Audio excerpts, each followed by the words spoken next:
আসসালামু আলাইকুম প্রিয় অডিয়েন্স। আজকে জানতে পারবেন meter gauge, broad gauge, dual gauge সম্পর্কে। এই তিন ধরনের রেল লাইনের মধ্যে আমি কোন ধরনের রেল লাইনে দাঁড়িয়ে আপনাদের সামনে ভিডিও কথা বলছি সেগুলো জানতে পারবেন। এখানে প্রথমত আমরা যে বিষয়টি তুলে ধরার চেষ্টা করছি মিটার গেজ রেল লাইন সম্পর্কে। মিটার গেজ রেল লাইন হচ্ছে সরু আকারে, যা 100 মিলিমিটার বা 3.38 ফুট দূরত্ব হয়ে থাকে।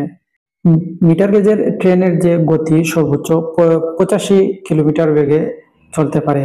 আর আবার ব্রডগেজ ট্রেনের যে লাইন রয়েছে তা হচ্ছে একটার প্রশস্ত থাকে 1676 মিলিমিটার, যা 5 ফুট 6 ইঞ্চি দূরত্ব হয়ে থাকে।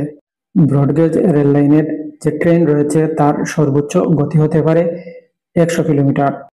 ব্রডগেজ রেল লাইনে সর্বোচ্চ 100 কিলোমিটার গতি থাকলেও ট্রেনের সক্ষমতার উপর ডিপেন্ড করে সর্বোচ্চ 160 কিলোমিটার পর্যন্ত গতি হওয়ার সুযোগ রয়েছে। এখানে মিটার গেজ এবং ব্রড গেজের সমন্বয়ে যে রেল লাইন স্থাপিত হয় তা হচ্ছে ডুয়েল গেজ। অর্থাৎ ডুয়েল বলতে বুঝতে পারছেন দুইটি জিনিস একত্র হয়ে। এই যে মিটার গেজ এবং ব্রড গেজ একত্র হয়ে ডুয়েল গেজ রয়েছে, তার মধ্যে আমরা দাঁড়িয়ে রয়েছি, কথা বলছি। এই ডুয়েল গেজের সুব্যবস্থার কারণ হচ্ছে এখানে প্রথমত মিটার গেজের যে রেল লাইনগুলো রয়েছে সেই রেল লাইনের সাথে যদি আলাদা আরেকটি রেল লাইন চালু করা হয় তাহলে ডুয়েল গেজ ব্যবস্থা করা যায়, সেজন্য ডুয়েল গেজ শুরু হয়েছে। অর্থাৎ মিটার গেজ ব্রড গেজের সমন্বয়ে মিলিত হয়ে ডুয়েল গেজ চালু হয়েছে। যাতায়াত ব্যবস্থার ক্ষেত্রে ডুয়েল গেজ ব্যবস্থায় অনেক দ্রুত গতিতে ট্রেন চলা যায়।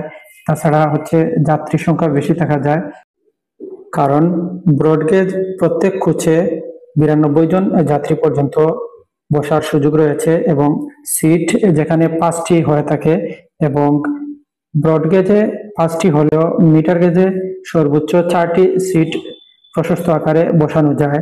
সেই হিসাবে মিটার গেজে মাত্র 60 জন ব্যক্তি বসতে পারেন এবং ডুয়েল গেজে সর্বোচ্চ 92 জন ব্যক্তি বসতে পারেন, এরকম কোচের ব্যবস্থা রয়েছে।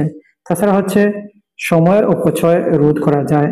এই যে ডুয়েল গেজ রয়েছে তা খুব দ্রুত গতিতে ট্রেন যাতায়াত করতে পারে এবং অর্থ সাশ্রয় হয়, নিরাপদ জীবন হয়। এমন জীবনযাপনের বা উন্নত জীবনযাপনের জন্য ডুয়েল গেজ রেল ব্যবস্থা যত বেশি করা যাবে তত ভালো হয়। এখানে